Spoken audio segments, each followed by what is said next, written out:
welcome to Entertainment 411. I'm your host, Josh Rackless. Every week, Entertainment 411 brings you the people who work in the entertainment industry. Our goal is to shine a spotlight on those who work in front of and behind the scenes. Today, we're shining a spotlight on a powerful new Canadian film called She Talks to Strangers. This film explores themes of trust, vulnerability, and human connection in ways that are both deeply personal and universally relatable. I'm thrilled to be joined by an extraordinary group of Canadian talent, including acclaimed director Bruce Sweeney and two of the film's brilliant actors, Gabrielle Rose and Jeff Gladstone. Together, they bring this story to life with honesty, nuance, and a uniquely Canadian voice. So let's take a look at the trailer and then welcome to the cast. No, welcome the cast of the show. Yeah, let's do that. I don't know what to do. My ex has been there a week now. He's dug in like a fucking tick. Hey, Les. You look good. What reason did your ex give for staying there? I just want my half. You don't get half my fucking lunch, let alone my house. You want my advice? I do. Take a bat to him.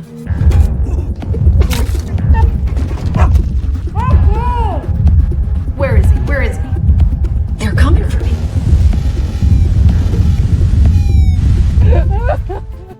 What did you do? The worst thing you can do.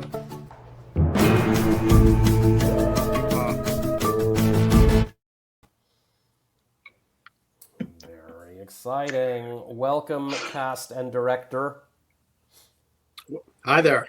Thank you. Hi there. Yeah, thanks for having us. Well, I would say it's our pleasure, but we don't know that yet. But I have a feeling it will be. The film. Well, I see. I've got a list of questions that we've prepared here, so I'm going to go through those. But also, I tend to wander a bit, so we'll see where it goes. But I'll try to stay within my guidelines. The first question is about the film. Bruce, what inspired the story behind She Talks to Strangers, and what drew you to explore its central themes? Well, for me, I think writing is it's like a real chore. It's like soul crushing at times. And it's so hard to keep it up and keep the pages going. So for me, I make it personal. If I don't have a personal investment in it, I don't really get too far. So for me, it was as if a mother and daughter, i.e. my mom and my sister, who went through a lot of, dark patches, etc. It's as if they faced a crisis, and in that crisis came together and viewed each other as if for the first time. They valued each other as if for the first time. They got on the same page as if for the first time through this crisis. And I feel that once I got that idea going in my head, everything kind of spilled out, if that helps. Have your mother and sister seen this and they're like, yeah, that's us? Or No, this is okay, I always go back to my family, because a family, it's all true. Your mom, your brother, your sister, whatever, all their behavior, you see it, the good, the bad, the ugly, and it's true.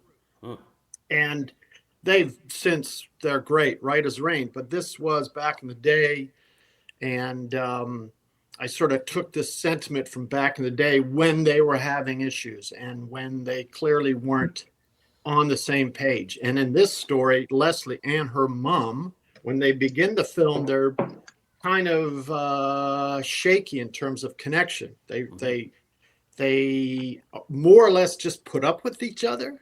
And I felt I'd put a construct of a drama upon that, and then they would see each other and what each other's is capable of and the value of each other as if for the first time. So I put that construct on it.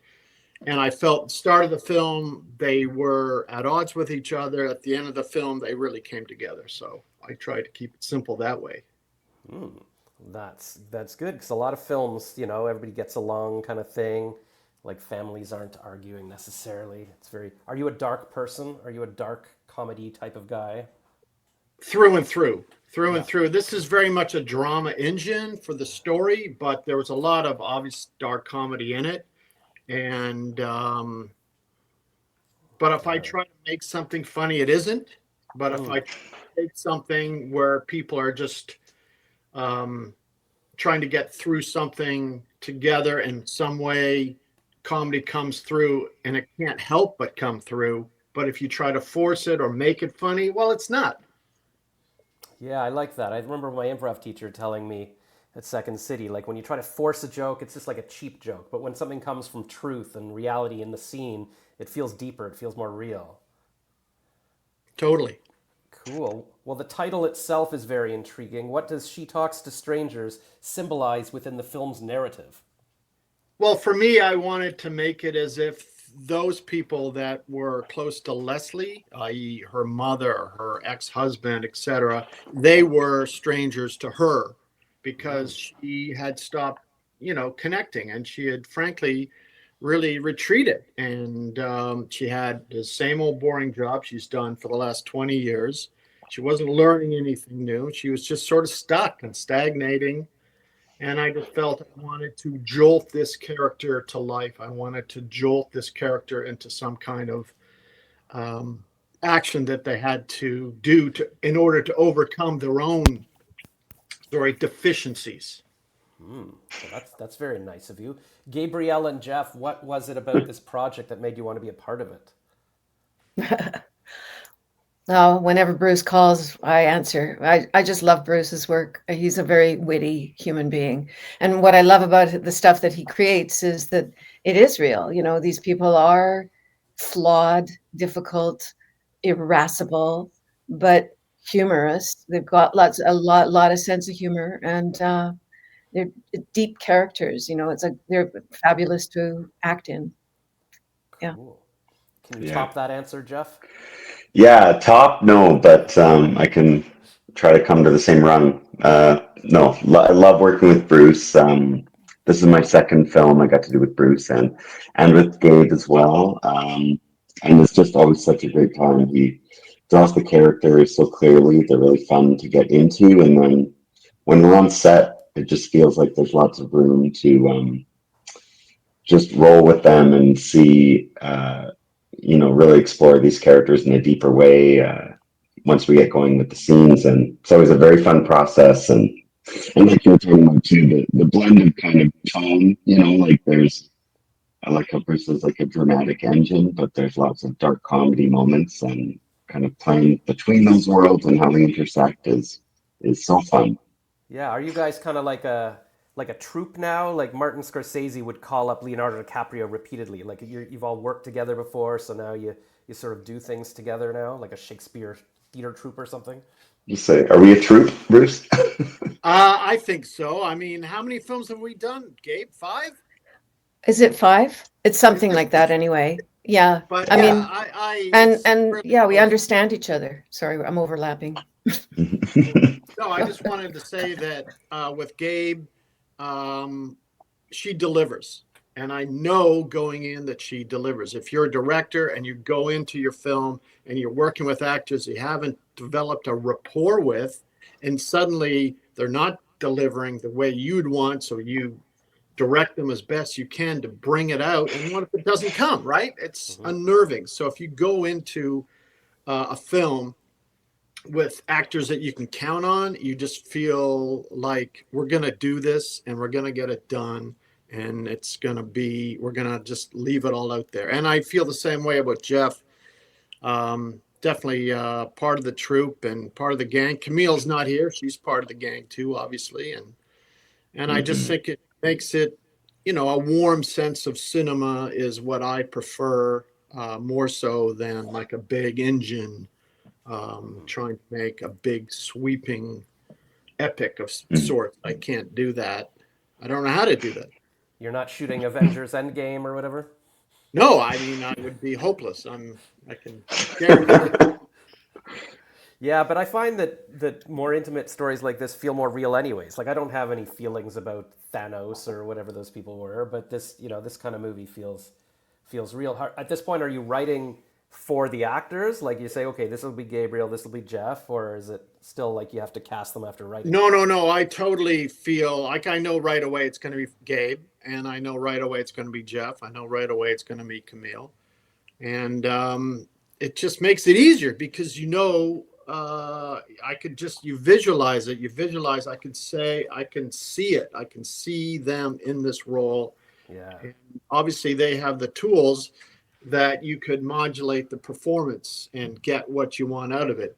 And a lot of times I felt that while shooting it, we were shooting a scene. Jeff, do you remember with you and Agam Darshi, also wonderful, Yeah. also one of the gang. Mm-hmm. And I saw them in the car. We're shooting that scene, and they're in the car, and they're looking at me, and they're just cutting up and just laughing. And anytime people laugh, you always think, wow, are they laughing at me, kind of thing, right? Yeah. And I rolled down the window. I said, well, what's so funny? And Jeff, you said you were talking to Agam, and you said to Agam that he's going to get you to cut your performance by half. He's going to nuance it down. He's going to take what you're doing and bring it all, take it from an 8 to like a 2. And that's exactly what I did to Agam. So he cracked up. Wow. So they can already hear your voice in their head. You don't even need to direct anymore. They're like, what would Bruce say? Yeah. And Bruce is really honest on set, so you can just trust what he says to you, you know. And sometimes he'll just go, I hate it. And you go, okay, it must be bad. And then he goes, I love it. And then you go, okay, I'm doing okay. Yeah, at least that's better than false praise the whole time. You're like, okay. Absolutely. Yeah. You want to be directed. Like, that's what we're here for. We're actors. We want to be directed. Yeah. Do you tell them Yeah. ahead of Feel time secure. you're writing a movie for them, or is it like, here's the script afterwards and you hope they accept the Well, role? I think I tell them before and while I'm writing it, don't I? Yeah. Yeah. I believe Yeah. I I'd do. say so. Yeah. Yeah. Yeah. Usually get like 30 pages to start with, and then Yeah, right. carry on from there. Yeah. Oh, that's good. Make You sure it's know, all writing working. it- So they're kind of giving your input, like, yeah, I like this, or no, I hate it, Bruce. Don't write this. Well, I don't know. So I get seldom I back- hate it. Yeah, no. But I get back to writing being really difficult. And so I'll Yeah. send out whatever, 60 pages, 30 pages. And first of all, if they come back to me and they say, well, I have a whole bunch of questions and it's not really gelling for me, etc. And that's something, right? Yeah. You know, they're honest with me as well, right? So and you can just tell, and you just know that if something is really working on the page, then you can feel it and you know it. But I don't know, it just seems like there's so many ways to just fall down. So way to drop the ball. Yeah, but that's nice that you have people you can get feedback from. Because I find that writing is very lonely. You've got to work years on this Totally. script. But at least you can say, here's a couple of pages. Okay, we're all interacting together. We're building this together. It makes it a lot easier. Oh, that's great.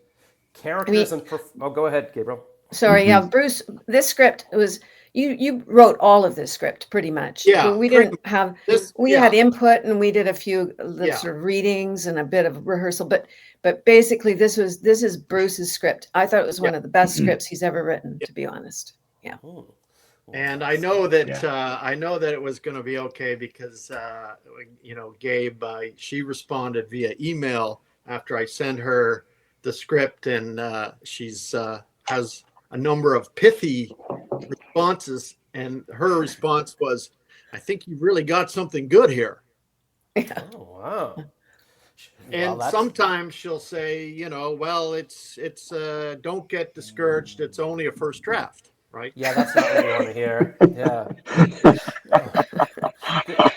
Good for you. I can tell you really tried on this one, Bruce. Good for you. Wow. Well, yeah. Did she ever send any emojis?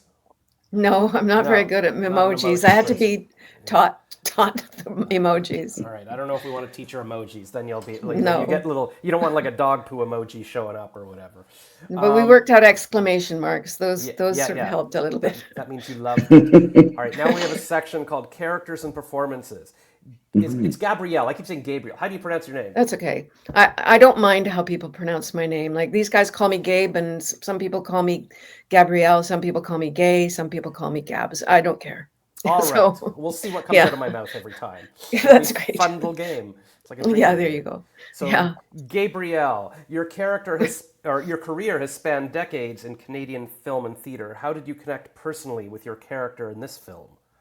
Oh yeah. Okay. Well, she's a piece of work. isn't she? I Yes. mean, she's a difficult woman. And I don't particularly think of myself as difficult, but I have my difficult moments. But she's also like really smart. And I relate to that. I think that I'm pretty smart. Perhaps that means that I'm pretty dumb, but yeah, I'd say that her being smart is one of the first things I hooked into. The whole story of reconnecting with her kid, I really related to because I have children and you fall out with them or they dismiss you as being irrelevant in their life. And then suddenly they have a crisis and you come up trumps for them. And that's exactly what happened in this film and in this way, in this particular way. And it's happened to me as well with my children on occasion. So those are two ways that I really related to her. And I loved the fact that once she found her milieu and she got her hooks in, then she was just straight ahead, knowing exactly what to do, and she was in charge. I felt like that was something that's very human, that, oh, this is my expertise. This is my area of expertise. Hers happens to be, crime podcasts and murder in particular. And so, yeah, she was the expert, and I really liked that. That's fun. Yeah, I think we're all looking for our purpose, like our thing. There's so many online courses. Find your passion so you can become a teacher of that or whatever. So that's good that murder was was something you could be passionate about. It's not necessarily something that I personally relate to. No, of course, the character. Right. Yeah. Your Honor. If Not he was yet, playing anyway. No, yes. Jeff, your role brings a unique dynamic to the story. Can you share how you prepared for this character and what challenges you faced? My girlfriend wouldn't talk to me. Because you were getting into that zone? It was an interesting place to live. You know what was actually one of my favorite parts of Keith that I just thought was really interesting? My dad is an accountant, and when I started acting, like he had this warning, you're going to get your one gig and you're going to get this one paycheck and you're going to spend it all and you got to save some for your taxes, right? Yeah. And I was like, yeah. I feel like it's a lesson you kind of got to learn the hard way. But I felt like Keith, to me, was like that personified. Like he feels like he can never really get ahead because as soon as he gets a little bit, he's the guy that like uses it all up immediately and saves nothing for tomorrow. And so he's caught in like this cycle where he feels like this is his only course of action is to try to go for this house in like the worst way possible. So I wanted to, love him and like understand his point of view. And I felt like he was just like unlucky. But I also felt with Keith, I wanted it to feel like that we want him to die. Yeah, that's an interesting balance because they say play any character you need to be able to understand them and they don't think they're evil or whatever, but then also we want you to die. Yeah. So I thought it should feel like yeah. You're like, how can I Not too many redeeming qualities. give myself a punchable face? Yeah, no, he does seem like a jerk, so you carried that off. But that's also a financial lesson. I listen to the Ramsey show, and I always talk about, you got to save up money. You can't just blow it all in one thing. So you could be like a financial podcast guy. You guys could combine crime and financial advice in your podcasts. I don't know. To both actors, did working with Bruce, who is known for his improvisational style, influence how you approached your performances?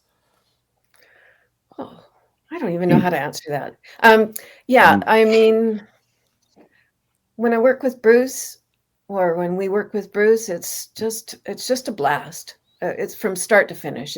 You're relaxed, you know your character, and you kind of leap in. And Bruce comes in with the odd little suggestion that tickles your funny bone, and off you go. I mean, it's just. But I guess it's not like a best of show movie or Curb Your Enthusiasm where here's the rough outline and now just improvise your dialogue. Like it's sort of a crime No. thriller, like the words, Yeah. every word matters kind of thing. So Absolutely, yeah. And this was probably one of the most scripted scripts we've had.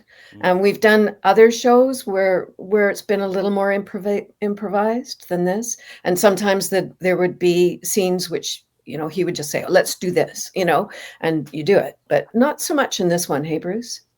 No, don't this think one so. was like scripted, and because I don't know if it's we, but I felt as if to get our day, we needed to cook through each scene.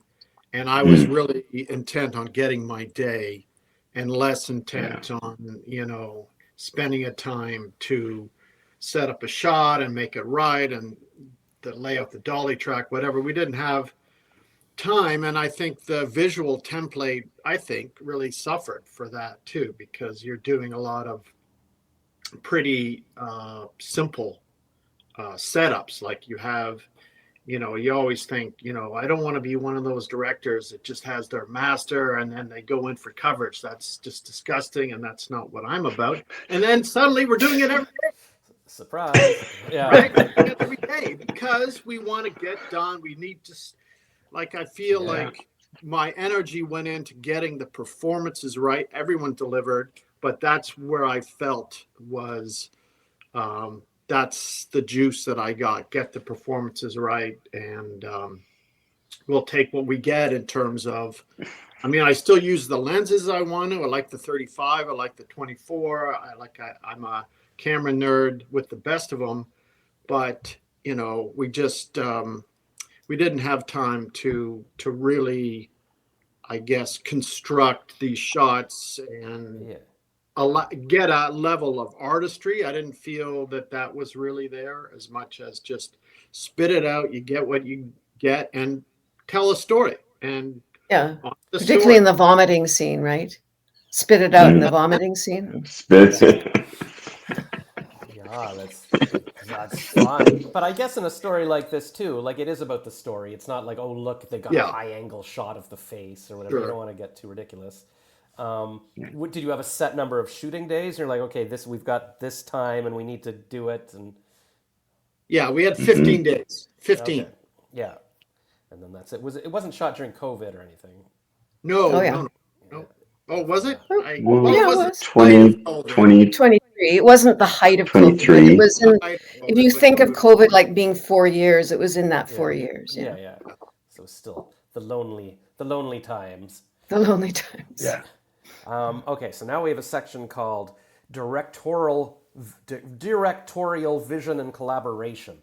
Bruce, you've often worked with intimate, character-driven stories. How do you approach balancing realism and dramatic tension in this film? Well, for me, it's simple. Like I keep a through line, and I try to stick through it as best I can. Like all the films I've made, I can say all of them are all about the same theme. They're all about the nature of intimate and familial relationships and the fragility of that. And all of them are kind of the same theme. So what I try to do is make it have a sense of realism, but also you get the sense that it's realism, but elevated a bit, realism, but heightened a bit. And so we can really dive into the psyches of the characters and really immerse ourselves in that story. And I try to let the story play out. I try to let the story come first. I don't try to impose like a visual template that is confusing. I don't want to make a mountain out of everything. I just want to get it where it's good and where it's right and kind of leave it at that, if that makes sense. Yeah, like some directors have their style, like I don't know, who's the guy that shot Face Off? Like everything is, look, there's gonna be doves behind it. Like you really feel the director there, but then some directors, you don't want to feel it. You don't want to realize, oh right, he did this and this. It's just the story's being told. And you almost need to not have like some directors would have an ego and like, I need my stamp on every scene, but you have to be confident enough to say, you know what, no, people aren't going to notice what I did, but I'm proud of that anyways, you know? Yeah. Cool. Do you think this might be like, have you ever thought of making like another in the series? Like this could be your Knives Out. Like, oh wait, people like the character, the mom who murders or whatever, like, and becomes other, things with these characters, or do you start from scratch every time?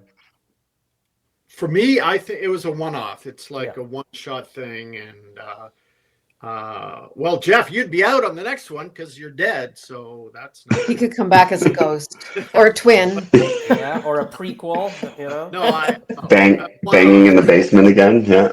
And then it turns out, you were all dead the whole time, or I don't know what.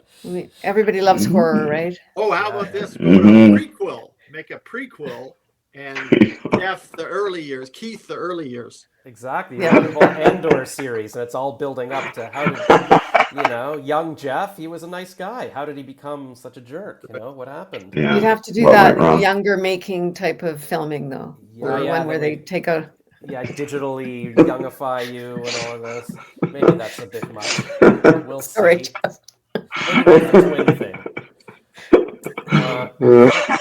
Question 8. What was the collaborative process like between the three of you? Any memorable on-set moments that stand out? Yeah. Yeah.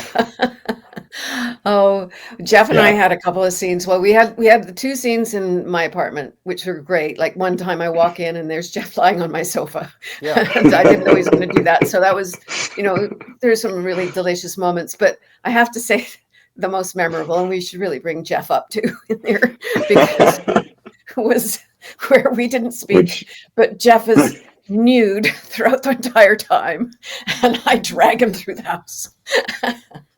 That and Through the shoving him whole in the house. freezer. Yeah. Yeah. That was very, very memorable day. And it was really hard. You didn't, I don't think you corpsed once, to coin a phrase. Did you? I don't think so. I was able to hold, even when you're like pulling me down the stairs. I know. I don't think you giggled once. I had is trouble that a not term, giggling. corpsing, when you're supposed to play dead, but you don't, like you giggle? Well, or something? corpsing on stage is when you get the giggles and you can't stop You yourself. laugh. And so you start laughing in the middle of a tragedy or you're dead or Oh. whatever. It's So called this would- corpsing, which is appropriate in this. Right, literally particular- corpsing. Yeah. Trying to Yeah, play In this dead. situation. So you couldn't And hire a I had- stunt dead body or something. That's right. I had just had like cataract surgery when we shot that yes. sequence, Yes. and I wasn't supposed to lift heavy weights. And I kind of forgot about it because we shot all of this all in the space of about 3 hours. And Yeah. oh my God, it was delicious. It was just so much fun. And dragging you around stark naked. And then I had to wrap him up with tape. And I was worried he couldn't breathe. And so I started whispering to him, like, can you breathe? Of course he can't answer because he's a dead body. Right. So And then- he's playing dead and then I had really to push well. him He in the hasn't moved an freezer. hour. And I'm like Yeah. shoving him into the freezer, and I couldn't do it. So then I had to say, "You have to help me." Oh, wow. This is And That's you why I know, lifted my you head. kinda- Yeah. He kind of wiggled in there. I'm starting Yeah, to for feel like me, the Gabriel free- emailed Bruce and said, "Can you write a scene where I have to wrap him up naked? Just." It was a real collaborative effort because we weren't quite sure how to do the whole thing. And then everybody kind of came in with ideas, which was a tremendous moment in cinema, actually, because it wasn't just Bruce coming in with ideas. It was the DOP Guess and, who came up large? Guess who came up large? like everybody just Dave Pelche, got in there. our DOP. Well, with Callum Middleton. But Yeah. his idea was to dump the freezer on its side and then stuff them in that way. And we were really trying to figure out just how to do it, like physically how to do it. And that seemed to was a great idea. And we just went. And watching the monitor, I had like goosebumps. I was so into it. I just felt, oh, this is great. I don't know. I was like, watching it. I couldn't believe it. I was just so excited. Wow. Yeah, it was so Yeah, funny. that's It the was so thing. funny. And we wrecked the freezer. Like we broke the freezer. Yeah. Right? Oh, It wouldn't close anymore. No. uh-oh. Well, And then we all watched it back and we were like, I think everybody's crying with laughter. Dying. At least that's a good thing you got your take, because otherwise, like, oh, well, we've already broken the freezer, so. I know. It was good. One take wonder. there's $100 we won't get back. Was it a used freezer? Like, or was It was a brand used new? freezer. Yeah. Dave and I picked it up just what are those ads that you get? Facebook Marketplace or Kijiji? Yeah. Yeah. We went out and we got it for $100 out in Surrey or something like that. Nice. This is how filmmaking is done. I love Yeah. it. And you can fit a body in there. Who Yeah, If knows? no, anyone's we wondering. tried. Like Yeah. Dave got in it. Actually, when we Yeah. were there, Dave got in it, and the guy's going, What are you getting in the freezer for?" He's like flipping out. And then we said, "It's for a movie," and they, "Oh, okay." Yeah, that's the thing. If somebody's like buying your freezer, they're like, "Oh, we're just checking if a body would fit in here." You're like, "Do I report them?" You're like Yeah. watching the news. Like, am I gonna have to call and be Oh like, "Yeah, no, that's it's my freezer"? freezer. Yeah, they're gonna find my DNA Aiding on and this abetting. freezer. Crime Yeah. Stoppers, Yeah. Crime Stoppers. Yeah, this is Yeah. just in case people just bought a freezer that fits a body. Oh Two my God. guys in a van. Yeah. Yeah, exactly. Oh, it's for a movie. Guys in a Oh, pickup truck. Yeah, we had a pickup yeah, truck. exactly. With your duct tape and your Yeah. garbage bags. It's like, oh no, we're filmmakers. Okay, so next section is themes and audience takeaway. The film seems to touch on themes of trust, vulnerability, and human connection. What do you hope audiences will reflect on after watching? I guess how to fit a body into a fridge or a freezer. Well, The I value mean, yeah. Well, I think like, the daughter-mother relationship is so core to like the whole film. And I think we all have challenging relationships with our family, the people you're closest to Yes. drive you the most mad. And I love the storyline of the show. It's really like, inspiring and truthful in that way. Yeah.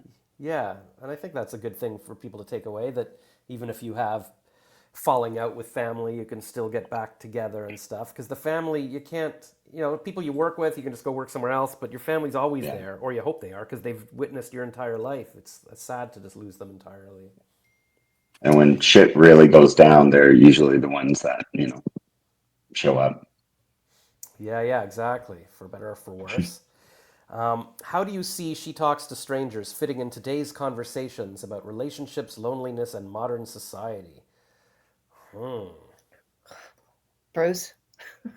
Well, for me, I look at cinema as a whole, and basically, what do you go to the movies for? What do you watch cinema for? Well, for me, I want to feel something. I want to feel something. I want to feel connected, and I feel that if you see scenes or characters that you say, "Okay, I know that person. I know that person. I can connect with them. I can connect with them."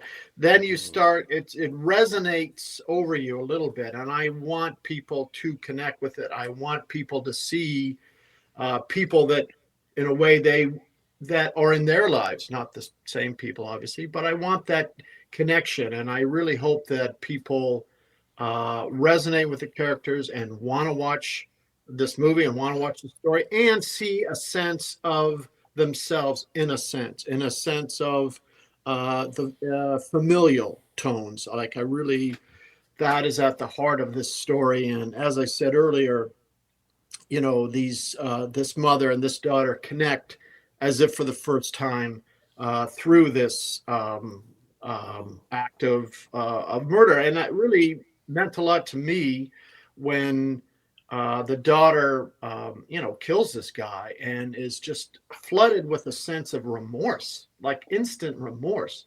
And often they've said, like, for people that have tried to commit suicide and didn't go through with it, what did they think the moment they did it? And almost all of them said this was like a mistake. You got to a point where you just couldn't handle it, couldn't handle life. That's it.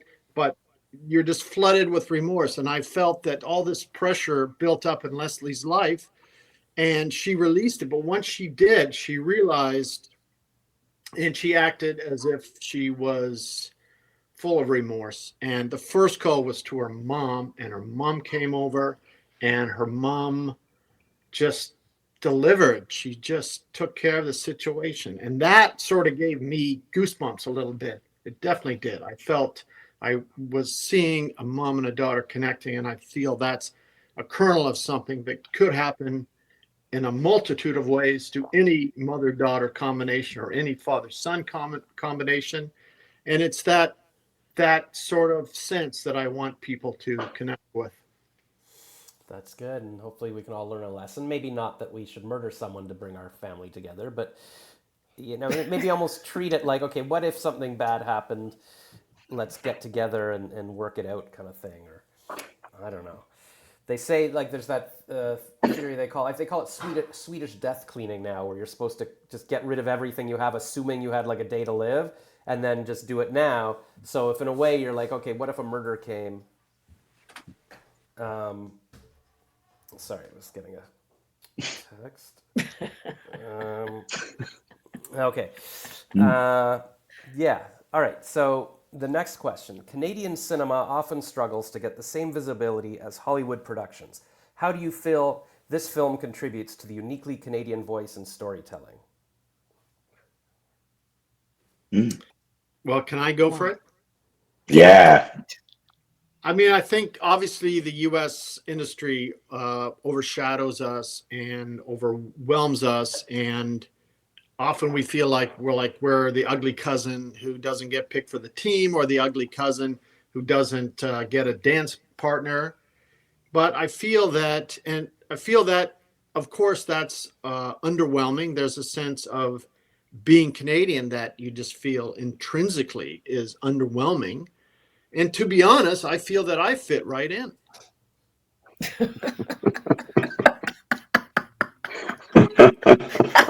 a very Canadian thing. Yeah. Oh, and it's frustrating sometimes being in the Canadian Indies because they are overlooked and not very many people see them. I mean, they might see them at a film festival, but you probably won't get picked for the film festival. So it's extremely frustrating. And then often you're reviewed as if you've had like a budget of, $35 million, and they wonder why it looks cheap. Well, it looks cheap because you made it for $200,000. So it's extremely frustrating. But I still think it's incredibly important, particularly now, that we have a voice and that we tell our stories. And the great thing about Bruce's stories is they are universal stories. They are about family, and they're about interrelationships between family. People are not perfect. Nobody, there's not a lot of like love all over the place. There might be some romance, etc., and there's often sex, but it's just about, they're very real. They're very flawed characters, and I think that they're interesting. They're also extremely witty, funny films, and dark, yes, but worth seeing. And I think that really we don't give Bruce his due. Well, it is time to give Bruce his due for sure. Yes. Yeah. You're here. Were there any distinctly Canadian elements in the film, whether cultural, social, or geographic, that you feel international audiences will connect with? What was the question again? Yeah, it's a bit complicated. Were there any distinctly Canadian elements in the film, whether cultural, social, or geographic, that you feel international audiences will connect with? I guess you could also ask it like, would Canadian audiences recognize that? Or is there something an international audience would go, oh, that's Canadian or something? I don't know. I'm going to throw this in there. Paul Scrudland's character, I feel like if you would see that, especially if you lived somewhere outside of Canada, and you'd go, this seems like a very Canadian person. Just the way he plays it, and I don't know. And what is his character again, just for the audience? He's He's what's the old boyfriend. Old boyfriend. Old boyfriend of Leslie. Oh, Who helps cover up everything. And they use him to try to The baseball bat. Baseball bat, but also as a body disposal activity. RE the boat. He's got a boat. Paul is in all of Bruce's films, and he is a fantastic actor, and he just is this fantastic character and one of the best improvisers I've ever encountered. Ooh. Well, that's awesome. Well, he's a good Saskatchewan boy right there. Okay. His dad was a hockey player, right? Oh, wow. His dad was a cop. I thought he was a hockey player. Are you talking about real life or just in the? I thought in real life he was a hockey player. No, in real life, he was a cop. Oh, somebody was a hockey player. Oh. Oh, no. His cousin is Brian Skrulin, who played for the Habs and won a cup. There you go. Yeah. Oh, Yeah, like, so he is iconically Canadian. yeah. You can't get more Canadian than that. No. Yeah. What else is Canadian about our film? Well, I think you get a sense that it's Vancouver, Spanish Banks. That's clearly Vancouver. And then you get to see, the ocean, and it's not overwhelming, the sense of the city. But again, I felt that we needed to tell the story, and we just didn't really have the scope to include vista shots of Vancouver, although you see a little bit of that. Like you see Burnaby is in it. Burnaby, which is Whistler. Whistler's in it. Whistler is what are you talking about? Isn't Whistler in there? Oh, I thought it was. Isn't there a scene with Paul where you're in Whistler? Oh, no, maybe not. My bad. Uh-oh, she's thinking about another movie she did. She's cheating on you. No. I'm just Yeah, I mean, and I think there's something intrinsically North about it. If you think about all those sort of Nordic films, there's the loneliness factor. I think that people would really relate to that in these colder climates where people are isolated. So yeah, I think that each person in this film is sort of isolated, right? Yeah. I feel like in a warmer climate, you might not get so crazy that you're killing people and everything. You might be like, let's just go to the beach and hang out. But maybe in Canada, you're like, have another beer. Yeah. There's also a very short reference to Pierre Elliott Trudeau's pirouette. Oh, right. Yes. Oh my God, so good. And, yes, you do one, right? You do one. Yeah. Oh, I instructed Jeff to do a pirouette, and no one, of course, it's embedded within the text of the film. I mean, you're gonna figure it out. But when Trudeau did that, he did that to symbolically, i.e., almost through dance, signify Canadian independence. Like, we're not going to be your puppet or whatever. I'm going to do a pirouette, as if to say Canada is going to do its own thing. Thank you very much. And in this case, I think Jeff, he knew that the heat was on from his ex, like, get out of the house, threatening, whatever. And it's as if him saying, well, I'm going to just do what I want to do. I'm going to do a little pirouette. With his elbows up. Yeah. Yeah. Lots of Canadian in there. Yeah. We just got to get like a Tim Hortons sponsorship, and you're rocking. Well, they've been bought by America, haven't they? Oh, that's true. They don't count anymore. Yeah. I don't know. There's nothing left. They outsource their donuts, which is despicable. Oh, wow. Oh. They outsource their donuts. So there's like a factory in Hamilton or something? Yeah. They used to make them in-house, but if you know anything about donut making, and I know a little, it's a long process. It's tedious, and you start at, the night before you spend, it's just... well, that was the whole 10, commercial 10-hour process or something like that. Yeah, was it the Dunkin' Donuts commercial in the 80s? Like, time to make the donuts. Yes, come in early and make the donuts. Yes, yeah. But now it's time to thaw the donuts, I guess. Yeah, now the truck rolls in and... Time to take the donuts out of the truck. Not as same. Yeah. Looking back on your careers so far, how does this project compare to others you've worked on? Well, for me, I find that back in my heyday, whatever, I felt I had good budgets, and we shot, Last Wedding, 6 weeks, Dirty, 6 weeks. And I feel that in that time, you really can deliver. You really can have a camera template that you want, and you can really, in a visual sense, show off a bit. And I feel that I guess, what was the financial collapse? 2008, 2009? Yeah, that was the big the thing. So after that, it was so hard to get projects off the ground. It was so hard to get money that then you do these films virtually on spec, and then you'd get telefilm post-production assistance, and then do the tax credit, whatever. but it was a very you really got to think in your feet. You've really got to write stories that are doable on a low budget. You really have to pare everything down and just try to tell stories that are within the scope that you can handle given the limitations, i.e. not a lot of money, not a lot of time. Are you doing it the same way with locations as characters? Like, okay, I know I've got Jeff and Gabriel, and I also know I've got this house in this backyard, so I'm going to write scenes for that, or it's not that? Totally, totally yes. And I find that what's really comforting for me anyway in the process is that I like to shoot in places that I really know and I've spent time in, so that you can understand the backgrounds, you can understand which doorways will the dolly fit through or what things are difficult. And this house was our DOP, my longtime DOP. I haven't made a film without him.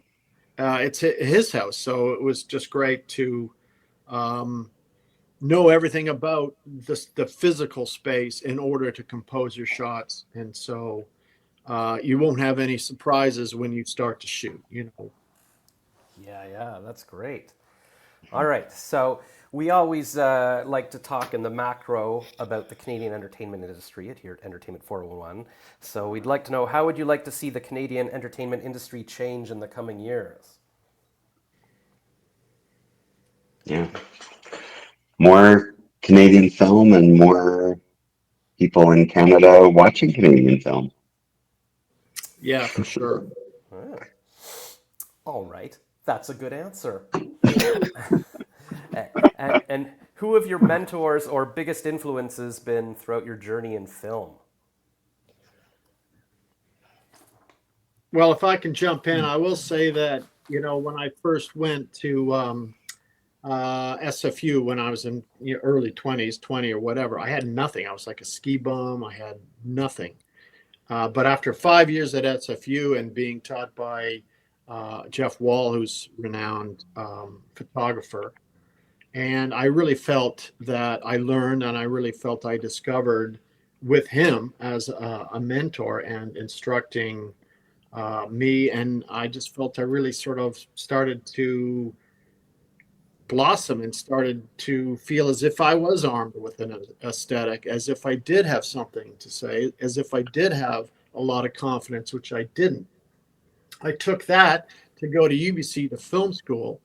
And as soon as I worked on this film, The Grocer's Wife, which was a feature, I hadn't really had a goal in my life. I don't want to say I never had a goal, but in a way I kind of didn't have a goal. I was more or less sleeping through my 20s. But once I worked on this film, then I had a goal, which was, make a feature film, get to Toronto, make a feature film, get to Toronto. I had I had a goal. And before in my life, I had never had one before, right? And I felt I learned so much on that film. And back in that day, we had Lynn Stopkowicz, Mina Shum, like so many filmmakers in the community. The feeling in the community, in the film community in Vancouver in the 90s was off the charts good. Like everyone worked on everyone else's films. There was a real sense of discovery in the air. And there was, it was the most vibrant I've ever felt. And then you fast forward to the 2000s and you get married and you have a family, and suddenly instead of film 24/7, then you have all these other things, and you never really get that back. You just struggle to get back to that point where you discover it. And frankly, you lose that, and then you just get worse and worse, and then I think you die. Apparently, I don't know what happened. Well, that's uplifting. I'll jump in a little bit. Like I have to acknowledge Adam Egoyan gave me some of my first film parts, or big film roles that I ever done, and it was a real learning process for me, and I really appreciate his input and direction on that. And Ann Wheeler was another mentor of mine that has supported me throughout my career. And those two people, I would say, I'd like to acknowledge for sure. inspirations. You're just inspired by all the great actors that are out there, all the dames in England, Yes, Judy and Maggie, all of them. yes. Anybody with dame or sir in front Dame. of their name. Yeah, That's right. Yeah. just a dame. Yeah. Well, anybody who allows themselves to age, right? And still stays working. I think they're pretty inspiring. Yeah, yeah, yeah. Mm. Yeah, that's interesting. A lot of people, yeah, they try to hide it or they just stop acting or whatever. Like just play naturally what you are, and it just feels more real, I guess. Yeah, it allows you to get old in this business a little bit, hopefully. Yeah, don't be like Madonna. What was I going to say? So what was the promotion thing for this film? Have you taken it to festivals? Are you like going around? Oh, and we also want to hear Jeff's mentors. Sorry. Oh yeah, sure. I one of my first acting teachers when I went to university was a guy named Keith Johnstone, who big impro wrote the book Impro and invented theater sports and whatnot. And I worked with him in improv projects over like 30 years, and he was a great teacher and really learned some really valuable lessons early on that have really helped me stick around. Yeah, very lucky to have had a lot of good time with that guy. Yeah, is he from Chicago or where was he from? No, he was as Chicago Improv was developing. Keith was working on stuff in London, and he was at the Royal Court Theatre in London and working with Samuel Beckett and teaching playwriting over there and stuff. And so there were kind of two styles that evolved independently. But then Keith ended up in Calgary and had an improv company in Calgary where a lot of stuff got created. Very cool. Wow. And then yeah, he probably worked with some dames in London. We don't know.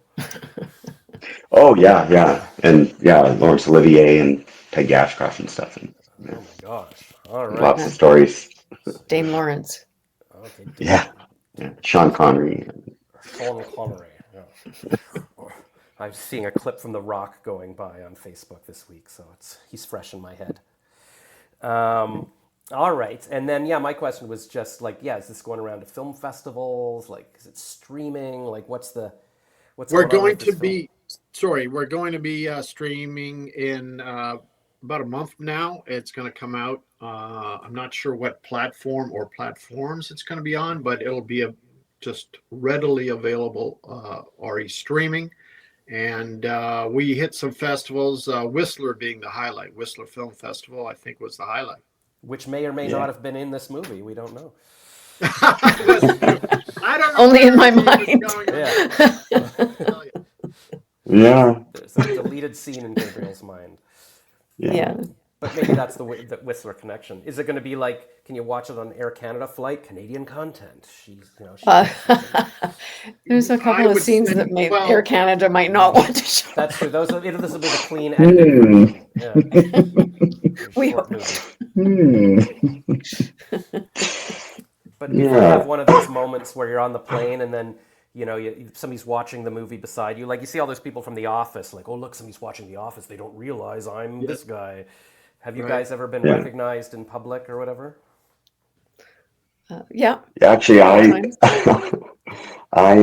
was at a wrap party for another project at this bar, and this young kid came up to me. He goes, "You look so familiar to me, and I think I've seen you in something." I'm like, "Oh, maybe." And then they're like, "Wait a minute, you're in a movie of Bruce Sweeney. It was Kingsway, the last film I did with Bruce. They did it as an editing project in their editing class, so they'd like edited the scene." Because Bruce's editor, Rafi Spivak, is an amazing guy, and he would use those scenes to teach editing. So that was a really fun That's moment for me. Yeah, a celebrity moment. He's like, yeah, I've been editing your face for 3 days, and it's like, where do I know this guy from? So you gave the raw footage to the classes, and then they put it together. Is that how that? Did you know about this, Bruce? Yeah. Oh yeah. Well, what Rafi does is it's an exercise, and he said, "Can I use this footage for this exercise?" I said, "Totally sure." And cool. yeah. And then Jeff gets his like celebrity moment, so it all works out. And yeah, the producer's asking where can people see the film, but I guess you sort of answered that. Like it will be streaming, but we don't know where yet. But Yeah, somewhere in like the next month. VOD probably, video on Yeah, demand no, type things, and Apple. I think it'll end up on Tubi pretty fast. So. Oh, all right. To be or not to be. All right. Well, the great. question. Well, thanks so much, guys. We look forward to seeing it out in the wild and Jeff being spotted by even more people, and maybe people will be able to spot Whistler in the movie, and we can let Bruce know that he actually shot there, unbeknownst to him. And that's awesome. Well, thank you so much, Bruce, Gabriel, Jeff. Thanks for sharing your time and insights with us. She Talks to Strangers is a film that not only showcases the strength of Canadian storytelling, but also reminds us of the importance of empathy and connection in our everyday lives. As on behalf of Entertainment 411 and EBOS Canada, we're grateful to celebrate the incredible talent shaping our industry. And until next time, everybody keep supporting Canadian film and keep the conversations going. Thank you, Bruce, Jeff, and Gabby, Gabriel, whatever your name is, we don't know. And my name is Josh Rackless, and thanks for watching Entertainment 411. Thanks, Josh. Thanks, Josh. Thanks. Thank you, Josh.